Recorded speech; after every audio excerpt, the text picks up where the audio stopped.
Okay, I believe I'm live, so give me 1 second.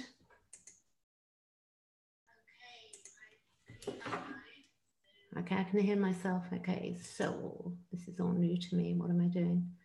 Okay.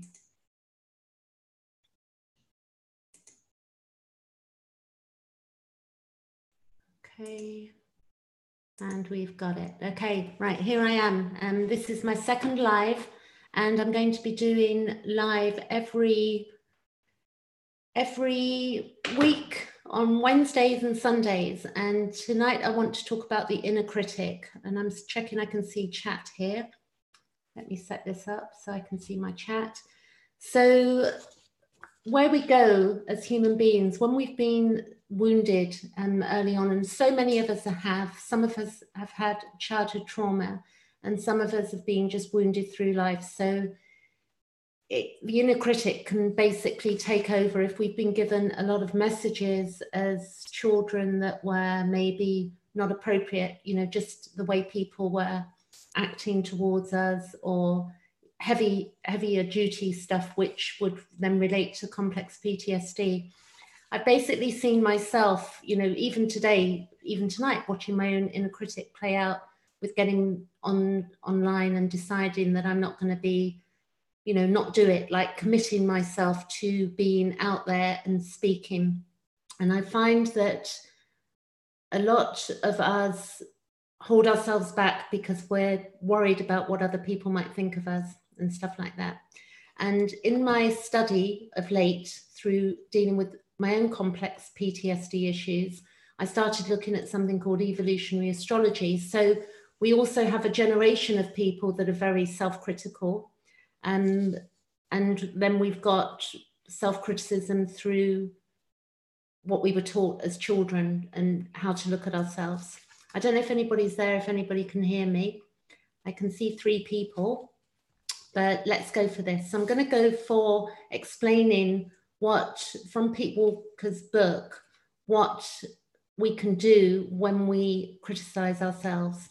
So it's a list of 14 common inner critic attacks divided into key categories. And it's to do with the perfectionism and endangerment. So when we feel that we need to be perfect or that we're not good enough, we can then basically put a magnifying glass on ourselves and, well, fault everything that we do. And when we do that, it means that we won't move forward in life and make healthy choices, because we're judging ourselves so harshly that we sort of freeze, and that's a freeze state in complex PTSD. So here goes. We're going to go for number 1. And if anybody's there and has any questions, then feel free to reach out and speak to me, because the other thing I want to be doing is bringing people on who want to talk about issues that maybe they feel that need to be addressed, to do with the relationship that we have with each other in the world, and getting very clear and transparent, and in order to help other people heal. So here goes. I'm going to go for number 1, perfectionism attacks. Number 1 is perfectionism. My perfectionism arose as an attempt to gain safety and support in a dangerous family. So maybe if you can think about that your perfectionism may have nothing to do with you, but it would have been the way you would have been conditioned. And perfectionism is a self-persecurity myth. So to think that we need to be perfect in order to do something or have something, or, you know, receive something, is not really, we've got to basically drop this idea of perfectionism, because it does not exist in reality at all. We're all perfect as we are, but clearly, you know, nothing is absolute perfect.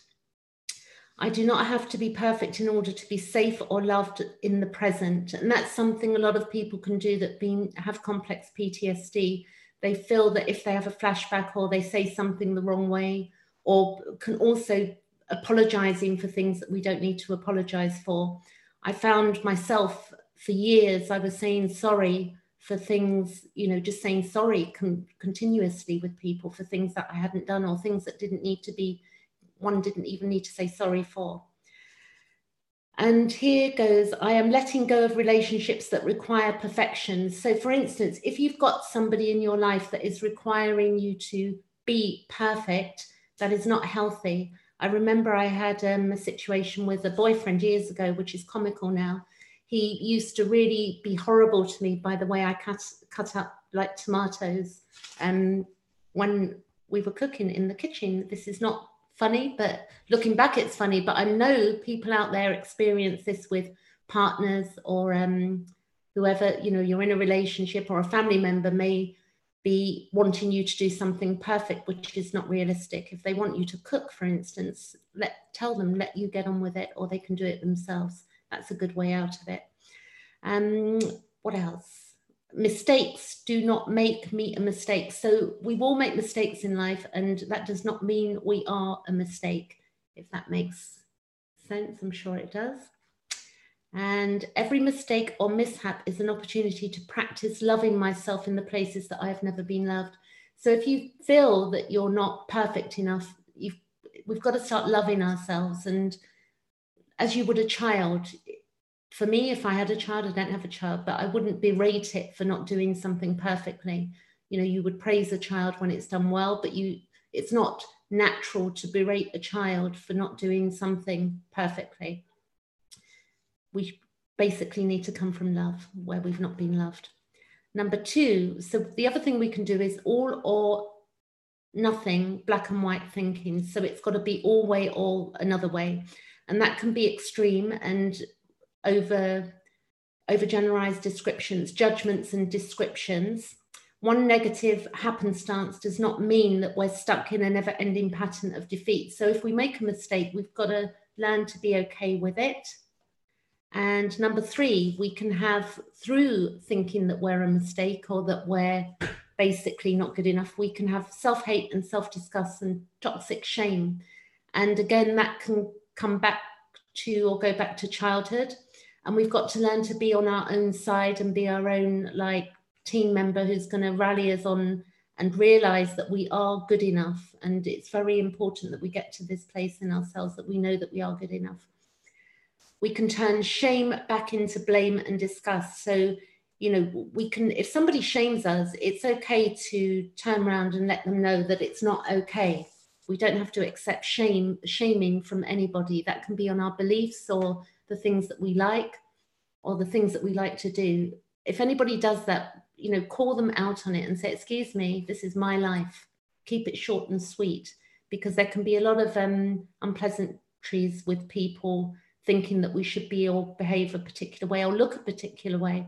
I had this with a particular person that commented on a particular part of my body that it should be another way. And that really, for a couple of years, really pierced my soul and affected me in quite a bad way.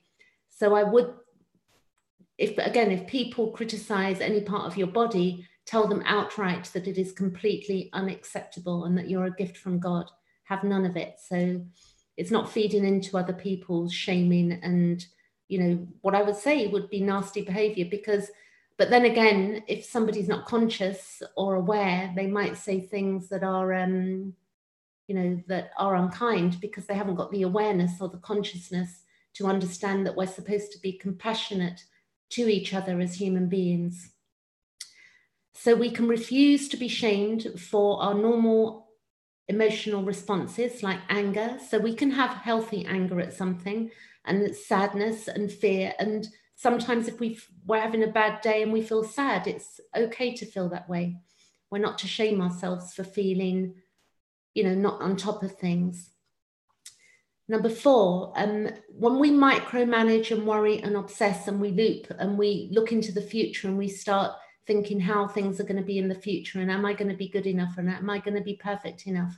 That's something else we need to look at, and we can learn to know that the future is perfectly safe and that a lot of the stuff that happened in our childhood, if we went through trauma, that is not going to repeat itself. That childhood stuff that we've all been through that was horrific or unpleasant or where we were spoken to in unkind ways, we've surpassed that now. We're now adults and we can stand up for ourselves and say no to people who have a resemblance to that pattern that we came from, because for many of us, we don't realize what's going on and we're repeating or replaying stuff and then allowing circumstances in our adult life to play out in a similar way. Number 5 would be unfair, devaluing comparisons to others. So it's like looking at somebody else and thinking they're more perfect or they're better than us, or we think that we're better than somebody else. Everybody is unique in this world. So, you know, we've all got gifts and we've all got things that aren't so great about us. And it's important that we don't put people on pedestals and think they're, you know, something amazing and out of this world. We're all human. We've all got to go through the same process of birth and death and dealing with our, you know, dishes and everybody. It doesn't matter what they look like. So a lot of the stuff we'll see on social media, for instance, of people looking absolutely fabulous with their filtered pictures. We all do it. I've done it, I do believe.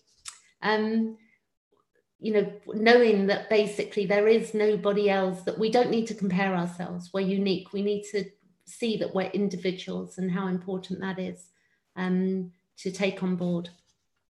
So number 6 is guilt. Feeling guilty does not mean that we are guilty. So if we feel guilty, often it's not a natural guilt. Like there's natural guilt. Like if I stole your money, then it would be natural for me to feel guilty. But if I think a thought of, you know, maybe doing something to somebody, I don't have to feel guilty about that. That's just, you know, we all think very strange things. Carl Jung would have had a field day with many of us, like, you know, with our dream states and the things we think, and we think we're not normal. We all have thoughts that push boundaries, things that we don't act on. This is completely normal for us human beings. So if we, you know, and if we hurt somebody, we can always apologize. Sometimes I'm grumpy. I've got a great friend I speak to, and sometimes when I speak with her, I'm a bit moody, and I always apologize. I say, you know, sorry, I'm having a bad day.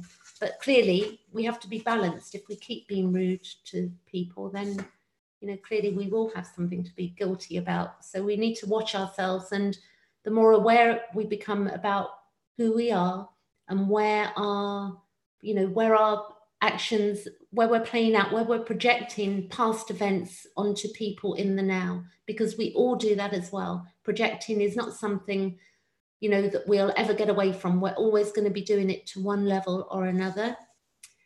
And let's go for number 9, allowing ourselves to grieve. So it's really important that we allow ourselves to grieve our past hurts and losses and abandonments. And a lot of us, you know, for me, I had to have a breakdown in order to get to that point. And for a lot of us, we're so busy avoiding or ignoring what we're feeling inside. And when we do that, we can't grieve fully. So grieving through our losses, our early ones, will actually bring us to deeper levels of healing and awareness.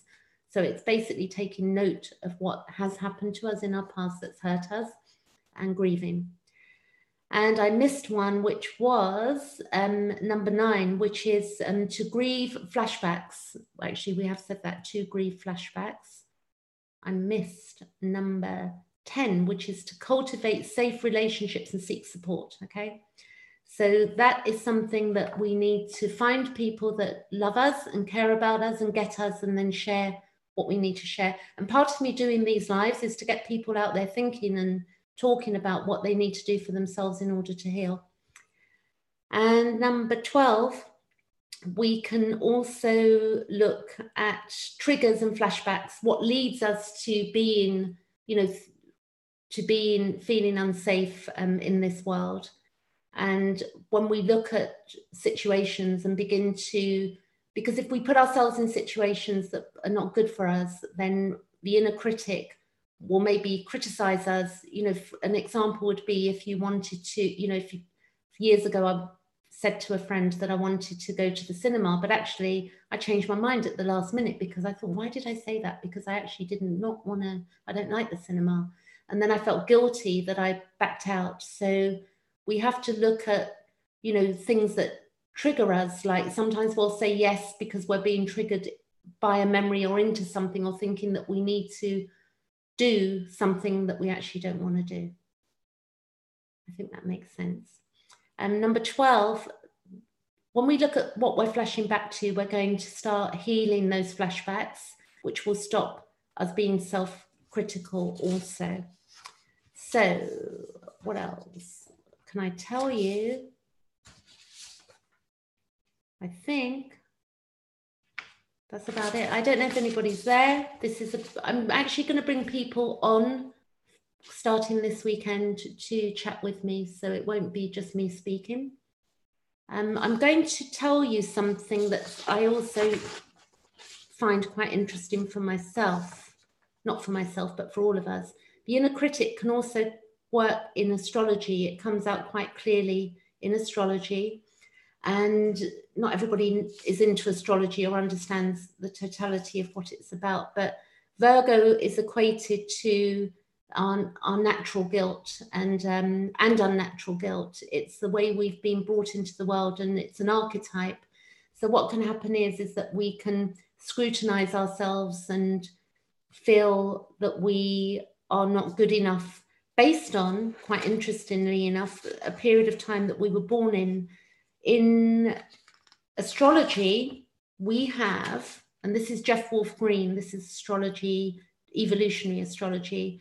We basically got a situation where, excuse my rattling this paper, but I'm not going to say sorry.